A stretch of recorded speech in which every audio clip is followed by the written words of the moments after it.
నవలలు అన్ని రంగాల నుంచి రావడం మనం గమనించవచ్చు. ఇది ముఖ్యంగా తెలుగు సాహిత్యానికి సంబంధించిన నవల వికాసానికి సంబంధించింది, మీకు అందరికీ తెలిసిన విషయం. ఓకే, థ్యాంక్ యూ అన్న. Now Vasudhendra is equally celebrated in English, Kannada and Telugu. Vasudhendra, who holds the power to define what's considered normal, natural and acceptable in relationships, and how do you respond to or challenge these definitions in your work, through your work? Thank you, Anil. And I want to congratulate Chaaya because I'm there associated with them from day one, and I really appreciate their passion, their consistency, their effort in bringing the Telugu literature to the national level and international level. So I really congratulate, and this demonstrate their interest and their dedication. So all, one and all who are involved in the Chaaya book, Chaaya Literature Festival, I would like to congratulate you first. And second, let us see the question. I'll come to the question. This term, standard, normal, is a political statement. Okay? So, majoritarians, wherever there is a majority, they start defining what is standard. When the majority becomes minority, the same standard becomes a questionable thing. I'll give you an example, you will be able to understand. See, in South India, especially in Karnataka, Tamil Nadu and Andhra Pradesh, a girl marrying her mother's brother is a very common thing. Mamaya antene ade. So they do this. Because this is accepted here, the majoritarians have accepted this one, we consider it as normal or standard. When you go to US, they just can't digest this. They think it's almost like an incest. You know, like having a relationship with a relative, a cousin. So that's the kind of a thing, so they say. So they get it scared actually. How could you even do this? So they can't even understand the idea of marrying your own mother's brother. So, but for us, it is very much normal and standard because we are majoritarians here. The same thing if you go to the Muslim community. In the Muslim community, there is another culture where they are fine to marry the father's brother's daughter. It's there. But that is scary for us because that is not standard for us, for the majoritarians here. So this normal and standards is just a political stand depending upon which place you are there. Otherwise, there is nothing like normal and standard, so you have to go. And same way, natural. So natural definition means it comes from the nature. What is there in the nature, so that is to be nature. Natural is what the definition of the natural. That's also another false thing. We don't know what all is there in the nature, and we cannot apply everything to us, or whatever we are following may not be there in the nature also. To give you an example, the marriage system which we follow. Where in the nature there is a marriage, you tell me? There are two men and women, a female and male, they fall in love, they get married, they will have kids, they will teach them how to grab the food and how to live, and they get separated. They go for a new relation. That's all is there in the nature. So why is it that in human society, in Homo sapiens, we say that once you marry, you have to live till the end of your life, you have to live with the same person. Why are we going with that kind of a concept? So marriage definitely is not a natural phenomena. It's an unnatural phenomena if you take it literal sense. But no, because majority consider marriage as a natural thing. For me, how do I face it actually as an author, as an activist? I'm a celebrated gay man in Karnataka as well as India. So it's very clearly there are only two things. First, in any relationship, you have to be honest. You should feel, yes, I need this particular relationship. I like this particular relationship. And the second thing which is required is the consent. if the consent is there from the person with whom you would like to do a relationship, okay, then there is nobody who can stop that.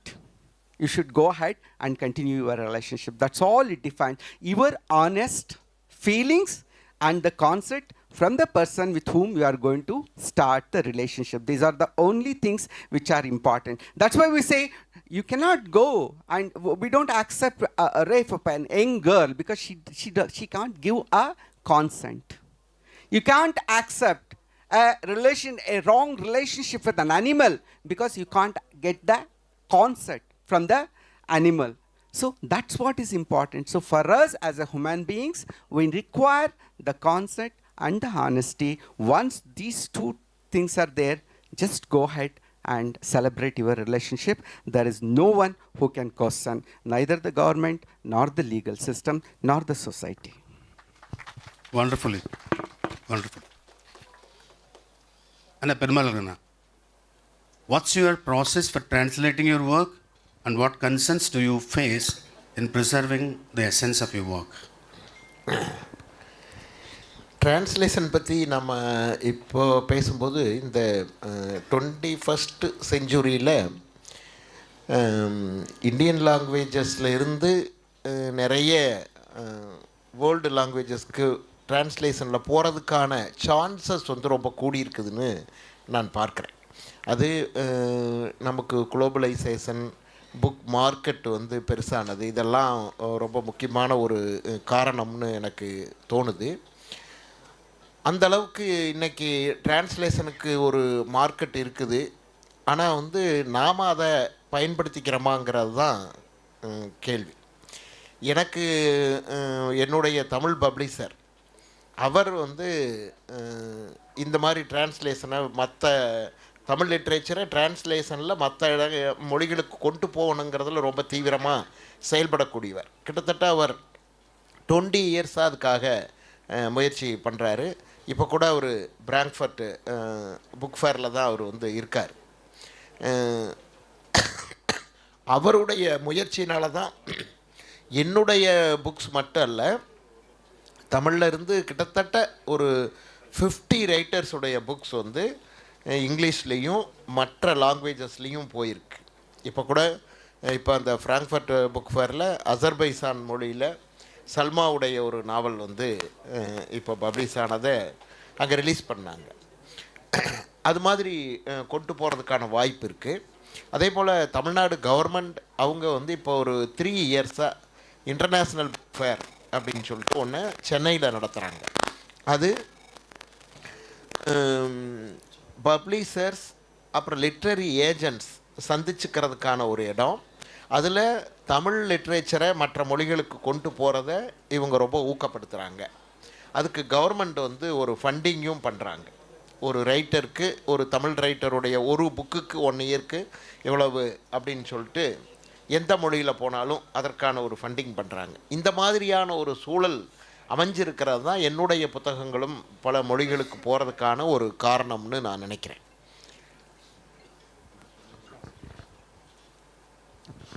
ఈ 21వ శతాబ్దంలో అనువాదాలు అనేది పెద్ద పని ఏం కాదు. ముఖ్యంగా మన భారతీయ భాషల నుంచి ఇతర భాషలకి, అంటే మా భారతీయ అయితే ఇతర భాషలు ఆంగ్లం లేకుంటే జర్మన్, ఫ్రెంచ్ ఇట్లాంటి భాషలకు చెప్తున్నారు వాటి గురించి.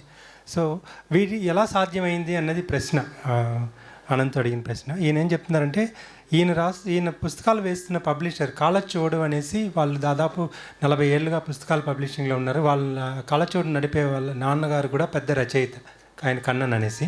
ఆయన వచ్చేసి ఇప్పటి వరకు ఆయన దగ్గర టాప్ సెల్లింగ్ బుక్స్ అన్నిటినీ కూడా ఇతర భాషలకు తీసుకెళ్ళడానికి, అదే ముఖ్యంగా అవుట్ సైడ్ ఇండియా తీసుకెళ్ళడానికి చాలా కృషి చేస్తున్నారు. 20 ఏళ్ళుగా ఆ పని చేస్తూనే ఉన్నారు. ఇప్పుడు కూడా ఆయన ఒక ఫ్రాంక్ఫర్ట్లో ఒక పుస్తక ప్రదర్శనల కార్యక్రమానికి వెళ్ళారు. అక్కడ ఒక సల్మా గారి రాసిన ఒక నవలను కూడా ఆవిష్కరిస్తున్నారు. దానికి తోడు అంతేకాకుండా పబ్లిషర్ చేసే కృషే కాకుండా తమిళనాడు ప్రభుత్వం గత 3 ఏళ్ల నుంచి ఒక బుక్ ఫేర్ లాంటిది నడుపుతుంది, ఇంటర్నేషనల్ బుక్ ఫేర్ అనేసి. అక్కడికి వచ్చేసి ప్రపంచ భాషల నుంచి పబ్లిషర్లు, ఆ ఏజెంట్లు అంటే అనువాదం పబ్లిష్ చేయడానికి ఏజెంట్లు ఉంటారు కదా, ఆ ఏజెంట్లు వీళ్ళందరూ కలుసుకునే వేదికలుగా అరేంజ్ చేస్తున్నారు. దానికి తోడు వాళ్ళు ఒక ఫండ్ కూడా ప్రతి ఏడు ఒక ఫండ్ కేటాయిస్తున్నారు. ఆ ఫండ్ ఎలా వర్క్ అవుతుందంటే ఏ పుస్తకమైనా అంటే వాళ్ళు లిస్ట్ చేసిన ఏ పుస్తకమైనా ఏ భాషకు తీసుకెళ్ళినా ఆ తీసుకెళ్లే పబ్లిషర్కి, అనువాదకుడికి డబ్బులు ఇస్తారనమాట. ఇది వచ్చేసి గ్రాంట్ లాంటిది. సో ఇది జరుపుతున్న వల్ల కూడా అది సాధ్యం అవుతుంది. సో దానికి తోడు ఈయన పుస్తకాలు వెళ్ళడానికి ముఖ్యమైన కారణం ఏంటంటే ఈయన టాప్ రచయితగా ఉండడం వల్ల, అంటే ఈయన తమిళలో కూడా అత్యధికంగా చదువుతున్నారు, అత్యధికంగా అమ్ముడుపోతున్నాయి కాబట్టి ఈయన పుస్తకాలు ఆటోమేటిక్గా ఆ లిస్టులోకి వెళ్ళిపోతున్నాయి. సో అదే ఏ భాషలో తీసుకెళ్ళినా ఫండ్స్ ఇస్తున్నారు అన్నది. Sir, one more thing I wanted to convey you. Now how your college Jubilee is doing, Chaaya is also doing, they are bringing world literature into Telugu and Telugu literature into the world languages. Chaaya has taken that effort 2 years ago. So just wanted to inform you. அப்புறம் என்ன books வந்து டிரான்ஸ்லேஷனில் வேறு லாங்குவேஜஸ்க்கு போகும்போது நாம் வேறு மொழிகள்லேருந்து நம்ம மொழிக்கு translate பண்ணும்போது என்ன பிரச்சனைகளை ஃபேஸ் பண்ணுறோமோ அதுதான் நம்ம படைப்புகள் அங்கே போகும்போது நடக்குது. ஆமாம், அதை நாம் வந்து என்ன நினைக்கிறோம் அப்படின்னு சொன்னால், அங்கேருந்து இங்கே வரும்போது பெருசாக நம்ம அதில் என்ன பிரச்சனைகள் இருக்குன்னு அவ்வளவு நாம் பேசுகிறது கிடையாது. ஆனால் நம்முடைய லாங்குவேஜஸ்லேருந்து போகும்போது எப்படி அதை இப்போ டிரான்ஸ்லேட் பண்ணுறாங்க, நம்முடைய மொழியை பண்ண முடியுதா, நம்முடைய வாழ்க்கையை பண்ண முடியுதா, அங்கே கொண்டு போக முடியுதாங்கிற கேள்வி வந்து தொடர்ந்து கேட்குறாங்க. அது எனக்கு ரொம்ப ஆச்சரியமாக இருக்குது. ஏன்னா வேறு ஒரு நிலப்பரப்பு நமக்கு வரும்போது அந்த டிரான்ஸ்லேஷன் நமக்கு அது அக்செப்ட் பண்ணுறோம். ஆனால் நம்ம லாங்குவேஜிலிருந்து அங்கே போகும்போது நம்மக்கிட்டையே அது வந்து ஒரு மாதிரி ஒரு இன்ஃபீரியாரிட்டி காம்ப்ளெக்ஸ் இருக்குதோன்னு எனக்கு தோணுது. ஆகவே இது டிரான்ஸ்லேஷனில் இருக்கக்கூடிய ஜென்ரலான பிரச்சனைகள் என்னவோ அதைத்தான் என்னுடைய இது டிரான்ஸ்லேஷனுக்கு போகும்போதும் ஃபேஸ் பண்ணுது. பிரத்யேகமானதுன்னு நான் எதையும் சொல்ல விரும்பலை. ఓకే, ట్రాన్స్లేషన్లో ఉన్న ఇబ్బందులు అంటే మన భాషలో నుంచి వెళ్ళే కథలు వేరే భాషలోకి వెళ్తే ఎలాంటి అంటే దాంట్లో జాగ్రత్తలు తీసుకోవాలి, ఎలాంటి సవాళ్ళు ఉంటాయి అనేది ప్రశ్న. దానికి ఇచ్చిన సమాధానం ఏంటంటే, మనం భారతీయ భాషల్లోకి వస్తున్న ఇతర సాహిత్యాలందరినీ వేరే లాంగ్వేజ్, వేరే కల్చర్, వాళ్ళ సంస్కృతి మనకు తెలియకపోయినా ఆ పుస్తకాలు చదివి తెలుసుకోవడానికి నేర్చుకుంటున్నాము. వాటిల్లో ఉన్న ఇబ్బందులను పెద్దగా పట్టించుకోవట్లేదు. ఒకవేళ పట్టించుకుంటే కూడా వాటిని ఎలా సవరించుకుని మళ్ళీ మళ్ళీ వేసుకుంటున్నాం. అలాగే మన భాషలు వేరే చోటకి తీసుకెళ్ళేటప్పుడు మాత్రం దీంట్లో పడిపోయే ఇబ్బంది ఏంటంటే, మన భాష కదా అక్కడికి నప్పుతుందా, వాళ్ళకి అర్థం అవుతుందా అనే ఇన్ని ప్రశ్నలు పెట్టుకుంటాం. ఆ ప్రశ్నలు అక్కర్లేదు, మనం చేసుకుపోతూ ఉండడమే. వాళ్ళు అర్థం చేసుకుంటారు మన రచన బాగుంటే అని చెప్పుకొచ్చారు. Thank you, sir. I would like to add one more specific point to this. Tamil Nadu government, of all the 5 states of South, Tamil Nadu government is the only state which gives you 1 lakh rupees if a Tamil work is going in other language as a translation. No other state is actually, we can't even imagine, we can't even dream that. Now I come to Sheila again. Sheila, I am clubbing second and third question, if I am allowed to. In your second novel, how did you approach themes of displacement and identity?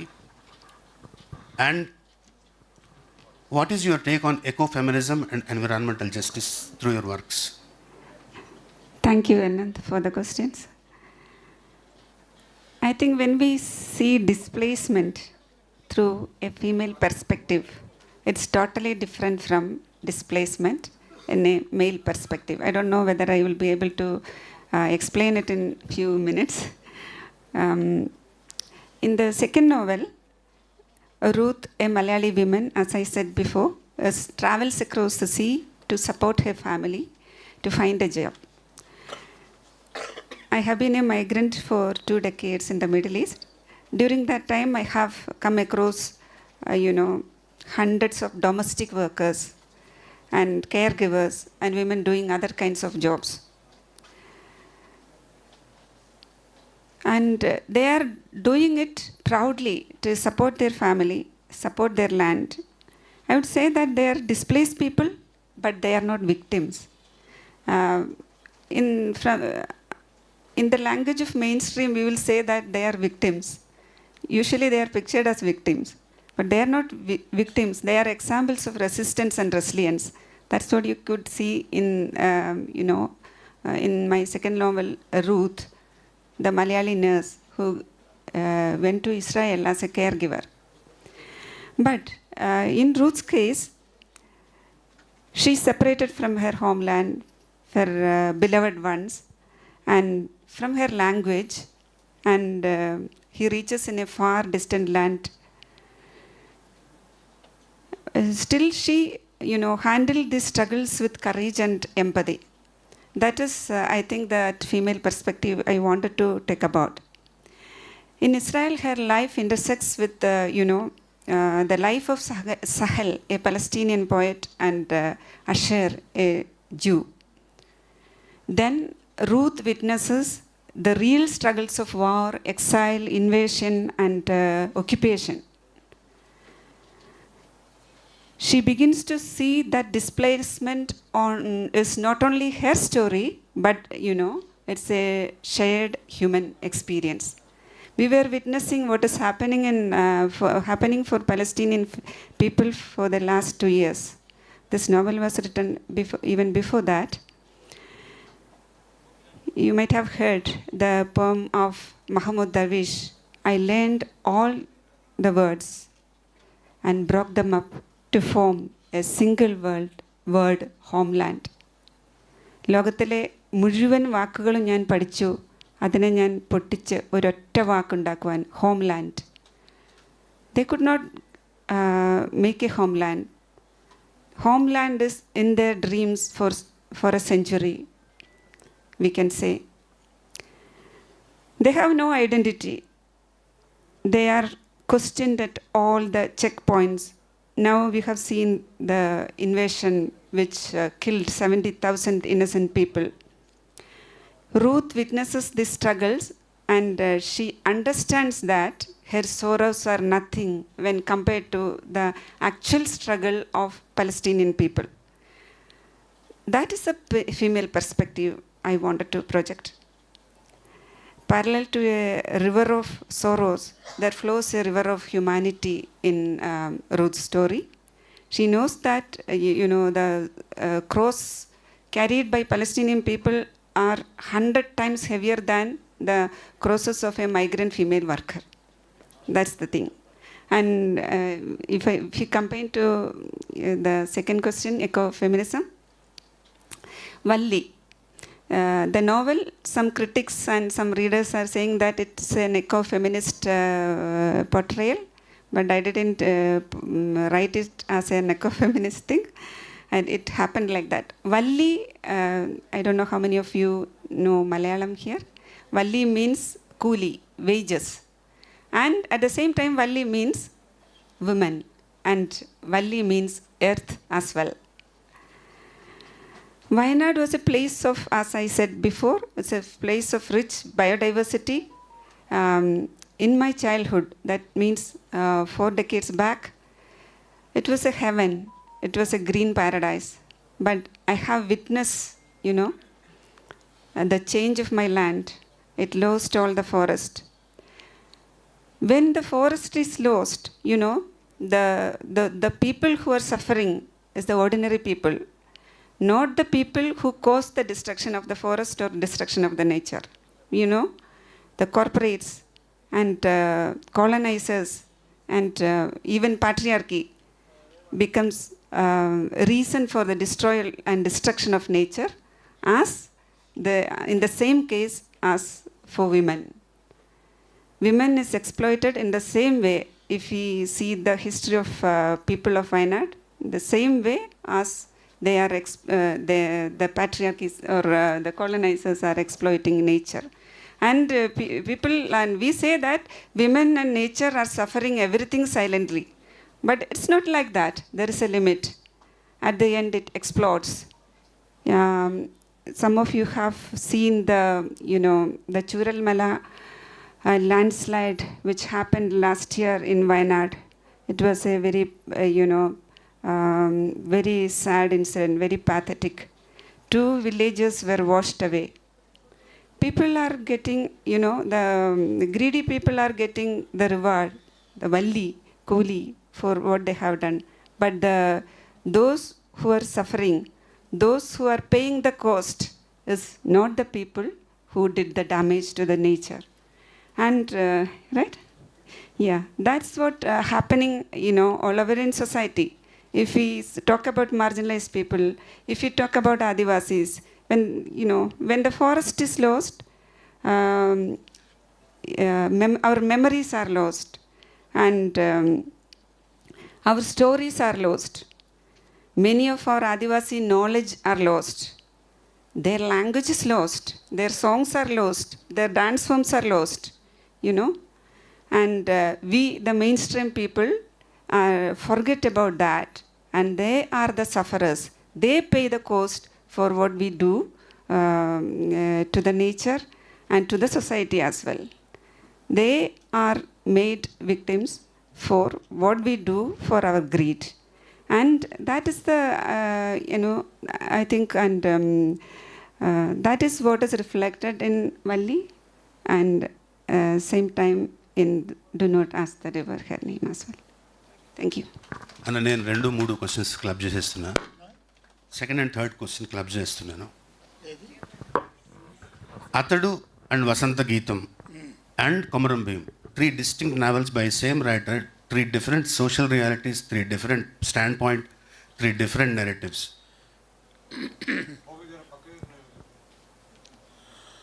So how do you explain as a writer your standpoints? So much of a vast canvas is represented in Atadu and Vasanta Geetam, and of course the social reality of Komaram Bhim is totally different from the social reality of whatever you live. So what are the challenges when you narrate or attempt to narrate novels like Komaram Bhim, themes like Komaram Bhim? Right. ప్రైమరీగా నేను వృత్తిరీత్యా రచయితను కాదు. మా కాలానికి వచ్చేసరికి నక్సల్బరీ, శ్రీకాకుళం అనుభవాల నేపథ్యంలో communist party అంటే తెలియని మాలాంటి విద్యార్థులు, ముఖ్యంగా తెలంగాణ, ప్రత్యేక తెలంగాణ అంతా కలిసి మా తరానికి సంబంధించిన పిల్లలు వాళ్ళు రైతాంగ పోరాటాలని ఆరంభించారు. ఈ రైతాంగ పోరాటాలు ఆరంభించే నాటికి నేను అప్పటికి ఒక గృహస్థుడిగా ఉన్న పరిస్థితి ఏర్పడ్డది. సో ఈ రైతాంగ పోరాటాలకు సంబంధించిన ప్రచార ఐడియాలజికల్ మనం బయట చెప్పాల్సిన పరిస్థితి. ఆ రైతు కూలి సంఘాలు